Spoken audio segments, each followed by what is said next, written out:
The child the church could not save.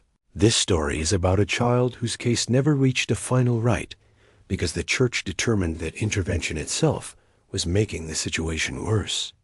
They didn't stop the ritual because the child was beyond help.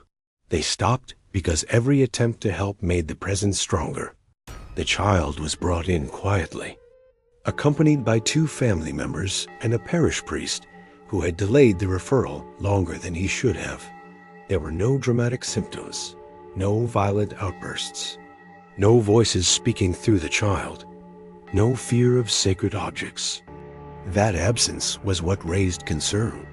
During the initial evaluation, the child answered questions slowly and carefully, as if choosing words from a limited supply. When asked how they felt, the response was simple, crowded. The first prayers were gentle standard blessings meant to calm and reassure. The child listened politely, hands folded, eyes steady. Then something unexpected happened. As the prayers continued, the child became less present, not agitated, not distressed, just quieter, less responsive, as if retreating. The priest stopped and asked if the child wanted him to continue. The child hesitated, then said, "If you keep going, it won't be me anymore." That sentence halted the room. A controlled rite was scheduled anyway, with instructions to proceed carefully and stop at the first sign of escalation. But escalation never came. Instead, with each prayer spoken, the child's personality seemed to thin. Speech shortened. Eye contact faded. The priests noted a strange pattern. Religious language didn't provoke reaction. It caused withdrawal, as if something else was stepping forward when the child stepped back. One senior cleric made a critical observation. This was not a case of invasion. It was a case of replacement in progress. The presence was not fighting the child. It was waiting for the child to move aside. The ritual was stopped immediately. No final prayer, no declaration, no expulsion attempt. The church made a rare decision, non-intervention. The child was released with instructions for care and observation, but no further rites were authorized. The reasoning was sealed, but one internal note summarized it starkly. Intervention accelerates the transfer. Over time, the child's condition stabilized, but not in the way anyone hoped. Family members reported subtle losses. Interests faded. Emotional reactions flattened. The child functioned, learned, grew. But something essential never returned. Years later, a priest involved in the original evaluation wrote privately about the case. He said the church did not fail to save the child. He said the church realized too late that salvation, in this case, required interference, and interference would have erased what little of the child remained. The final line in the file was written long after the case closed. The child was not taken. The child stepped back, and the church did the only thing it believed would preserve what was left. It stopped. Stories like this tend to pull people in different ways. If you're someone who's drawn to Catholic mysteries, paranormal books, holy items, or old religious craft, I keep all of that gathered in my Amazon store. Nothing you need to buy. It is just there for anyone who wants to explore further or keep something close. And supporting the channel that way helps these stories keep coming. So tell me, what do you think this really was? The woman who was never freed. This story is about a woman whose exorcism was declared complete, despite no record of release, no moment of deliverance, and no explanation for what remained afterward. They didn't say she was cured. They didn't say she was saved. They said the case was closed, and that distinction mattered more than anyone realized.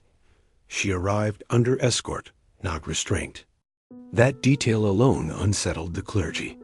People brought in for possession usually fought, resisted, or collapsed. She did none of that. She walked calmly, answered questions politely, and followed every instruction without hesitation. When asked why she believed she needed help, she said only, "Something stayed." No voices spoke through her.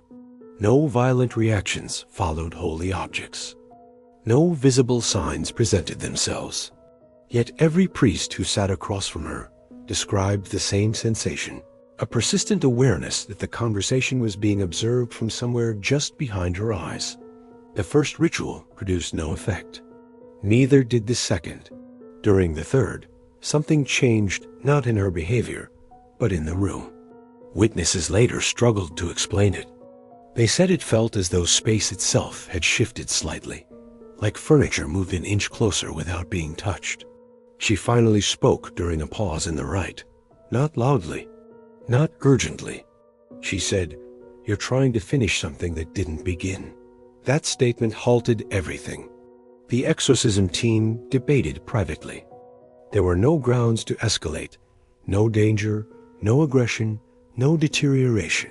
And yet, none of them felt the woman was alone. A senior cleric made the decision to proceed with the concluding rite anyway, not to expel, to declare closure. The ritual ended without incident. The woman remained still, breathing evenly, her expression neutral. When asked how she felt afterward, she answered honestly. The pressure stopped. That was interpreted as success. She was released weeks later with instructions for prayer and follow-up that never occurred. Officially, the file listed the case as resolved without complication. Unofficially, something was wrong. Those who encountered her afterward reported subtle changes. She no longer reacted to her name immediately. She paused before responding, as though confirming it still applied. Her gaze lingered on reflective surfaces, not out of vanity, but curiosity. Years later, a priest who had been present during the final rite admitted something in private correspondence. He said the ritual didn't free her. It defined an ending where none existed. The woman was not possessed in the traditional sense, nor was she delivered. She existed in a state that no category accounted for, neither occupied nor empty. The Vatican never reopened the case, not because it was harmless, but because there was nothing left to do. The final notation associated with her file reads, "Freedom was not denied. It was never requested." And the woman continued on untouched, functional, human, carrying something unnamed, unaddressed, and never again challenged. Stories like this tend to pull people in different ways. If you're someone who's drawn to Catholic mysteries, paranormal books, holy items, or old religious craft, I keep all of that gathered in my Amazon store. Nothing you need to buy. It is just there for anyone who wants to explore further or keep something close. And supporting the channel that way helps these stories keep coming. So tell me, what do you think this really was? The man who became worse after exorcism. This story is about a man whose condition deteriorated only after an exorcism, was declared successful, raising the question of whether something had been removed or replaced. The ritual ended cleanly. The priest gave the blessing, and that's when the man started to change for the worse. Before the exorcism, the man's symptoms were obvious and disruptive. Sudden outbursts, disordered speech, long periods where his attention seemed split between the room and something unseen. Afterward, all of that stopped, which should have been a relief. Instead, it unsettled everyone involved. He slept normally. He spoke clearly. He followed routines without issue. But he no longer hesitated. Where hesitation used to live, fear, doubt, second-guessing, there was now precision. He answered questions quickly, moved decisively, and displayed an unsettling certainty in everyday choices. Doctors called it improvement. Clergy were not convinced. During follow-up meetings, priests noticed something subtle. The man no longer prayed with them. He waited until they finished, and nodded as if acknowledging a completed task. When asked how he felt after the exorcism, he said, "Lighter," like something stopped interrupting. That response didn't match expectation. Weeks passed. His life stabilized outwardly. He returned to work, reconnected with family, appeared calmer than he had been in years. But the people closest to him noticed changes that didn't feel healthy. He stopped asking questions, stopped apologizing, stopped expressing uncertainty. He began finishing other people's sentences, not arrogantly, but accurately. He anticipated reactions before they occurred. He avoided places and people without explanation, later proven to have coincided with events he couldn't have known about. The priest who conducted the exorcism requested a private evaluation. During that meeting, the man listened carefully, then said something quietly that ended the conversation. "You removed the noise, not the source." The priest asked him what he meant. The man didn't answer directly. He said, "Before, it spoke over me. Now it speaks when I'm finished." No further rituals were authorized. There were no grounds. The man wasn't violent. He wasn't delusional. He wasn't possessed by any traditional standard. He simply became more efficient, emotionally distant, unbothered by things that once mattered. Years later, a brief internal note was added to the original file after an unrelated incident. The man had been present during a traumatic event and showed no measurable stress response. The note reads, "Subject displays post-rite alteration not consistent with liberation. Recommend no further intervention." Not because intervention was dangerous, but because whatever followed the exorcism was no longer something the church recognized how to address. The exorcism worked. That was the problem. Stories like this tend to pull people in different ways. If you're someone who's drawn to Catholic mysteries, paranormal books, holy items, or old religious craft, I keep all of that gathered in my Amazon store. Nothing you need to buy. It is just there for anyone who wants to explore further or keep something close. And supporting the channel that way helps these stories keep coming. So tell me, what do you think this really was? The possession the Vatican refused to publicize. This story is about a possession the church investigated, documented internally, and then deliberately erased, not because it was false, but because acknowledging it would have raised questions the Vatican was unwilling to answer. This case wasn't hidden because it was violent. It was hidden because it was controlled. And no one could explain who was doing the controlling. The possession began quietly. No public incident. No collapse in a church. No witnesses calling for help. It started with a routine pastoral evaluation requested by a small parish after a woman reported that prayers around her no longer felt directed at her. She said they seemed to pass through her, as if aimed elsewhere. At first, nothing unusual was observed. She spoke clearly. Her memory was intact, her demeanor calm. But during a private prayer, a priest noted something subtle and deeply unsettling. When scripture was read aloud, the woman did not react, but she adjusted her posture, as though aligning herself with the words rather than resisting them. That reaction was not consistent with known possession patterns. A discreet inquiry was made. The Vatican was notified. What followed was not an exorcism. It was observation. Over several sessions, clergy noted that the woman never spoke out of turn, never interrupted, and never contradicted doctrine. In fact, she anticipated questions and answered them before they were asked, often stopping mid-sentence and correcting herself, as if revising internally. When asked if she felt threatened, she replied, "No, I feel supervised." That response elevated the case immediately. A restricted ritual was attempted, not to expel, but to provoke response. The result was unexpected. Instead of resistance, the woman paused, tilted her head slightly, and said, "That approach isn't necessary anymore." When pressed for clarification, she added, "This phase was meant to be quiet." The room fell silent. No one present could identify what phase referred to. Over the following days, the woman demonstrated no physical anomalies, no voices, no abnormal strength, no aversion to sacred objects. But something else was noted. She no longer slept, not restlessly, not briefly, at all. Medical monitoring confirmed full consciousness without fatigue. When asked how she felt, she replied simply, "Present." At that point, the Vatican intervened directly. The case was sealed under a non-standard classification, non-hostile internalization. No exorcism was authorized, no public mention allowed. The woman was relocated quietly and removed from ecclesiastical records entirely. Parish inquiries were told the situation had been resolved. The final internal summary did not describe possession as the threat. It described precedent.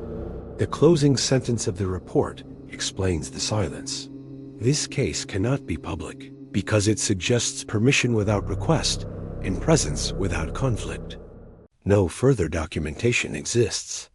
Not because nothing happened, but because whatever did never violated a rule. Stories like this tend to pull people in different ways. If you're someone who's drawn to Catholic mysteries, paranormal books, holy items, or old religious craft, I keep all of that gathered in my Amazon store. Nothing you need to buy.